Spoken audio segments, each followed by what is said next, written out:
de l'exposition et la résistance des personnes exposées des troubles respiratoires plus ou moins graves affectant les populations les plus sensibles.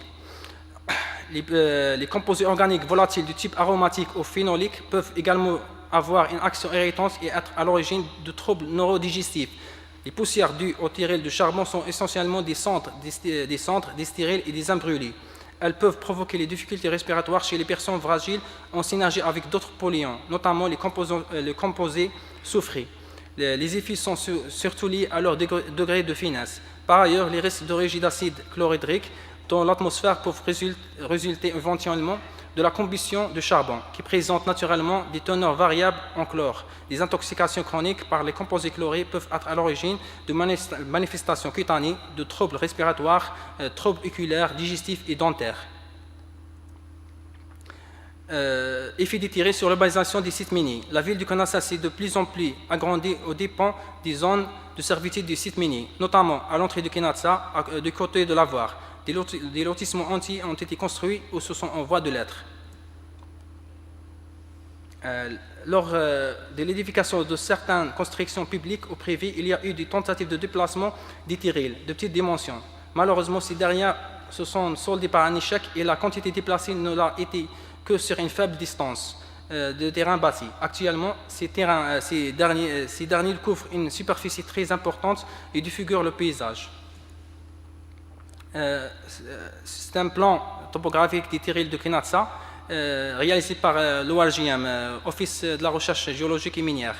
Donc on voit avec le périmètre en orange, c'est la limite de protection. Elle est dessinée comme une zone de risque. Donc j'ai fait une superposition de la ville de Kenassa sur le plan. Vous voyez dans la prochaine donc en mettant la superposition, vous trouvez qu'il y a des terrains qui ont été donnés à la population qui existent dans la zone de risque. Donc j'ai fait même une enquête avec la DUC, la direction de l'urbanisme et de construction. Je lui ai montré, je me posé la question pourquoi ils n'ont pas empêché la construction des silos. Donc ils ont dit qu'il y avait que ces terrains a été donné par la mairie de Kenassa.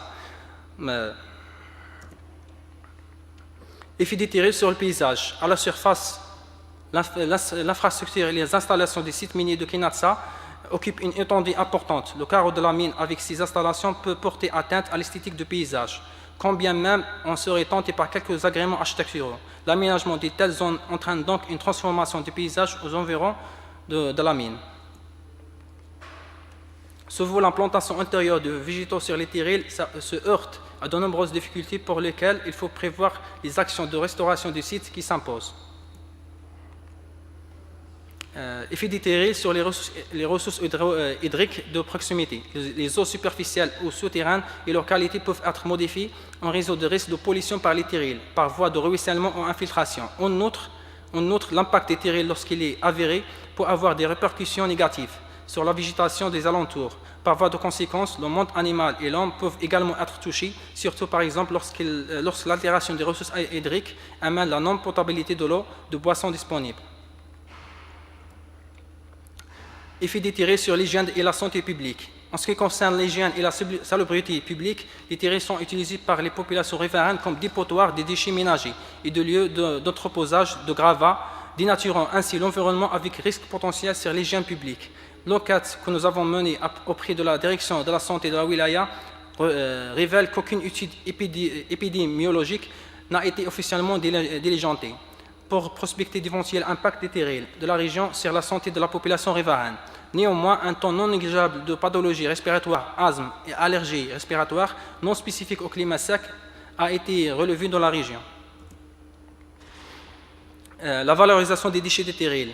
Les tyrils de dimension importante et faisant partie des tissus urbains pourraient être recouverts de tissus végétaux, moyennant une étude agropédologique pilote avec utilisation des espèces végétales locales et irrigation d'un point pour garantir la pérennité de cette couverture végétale ainsi créée.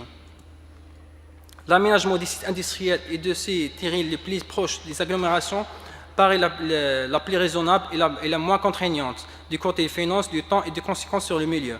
Le reverdissement des terrils, principe général d'accompagnement végétal et paysager, qui confère au site un aspect de renaturation des terrils. Les plantations permettent par ailleurs d'endiguer l'érosion des talus. Ce sont des exemples de la structure de couverture des terrils. Au-dessus des résidus de terrils, on met une couche anti-poussière, une couverture étanche de faible perméabilité, une couverture de protection, une couverture en terre végétale. L'idée est de créer des lieux de parcours, de promenade et de détente, organisés autour de l'histoire, des sciences et des technologies de la terre de la région. Un musée à ciel ouvert. Il s'agit d'exploiter les possibilités du site sans renier leur passé. Ce sont des exemples sur l'utilisation des terrils à usage sportif. Les résultats seraient passionnants. Le nouvel aménagement serait un espace de découverte historique, scientifique et patrimonial de la ville de Kinassa. Au fil des expériences artistiques, scientifiques et ludiques, le promeneur sera amené à s'interroger sur des questions aussi diverses que la mémoire, le corps, la matière et la naissance. Partant de là, nous pensons qu'il serait intéressant de créer un parc de loisirs sans frontières autour des anciennes constructions de la mine. Par exemple, le sud de Lavar à Kinassa servira de médiathèque pour vulgariser l'accès à l'informatique et la communication et au patrimoine minier. Merci pour votre attention.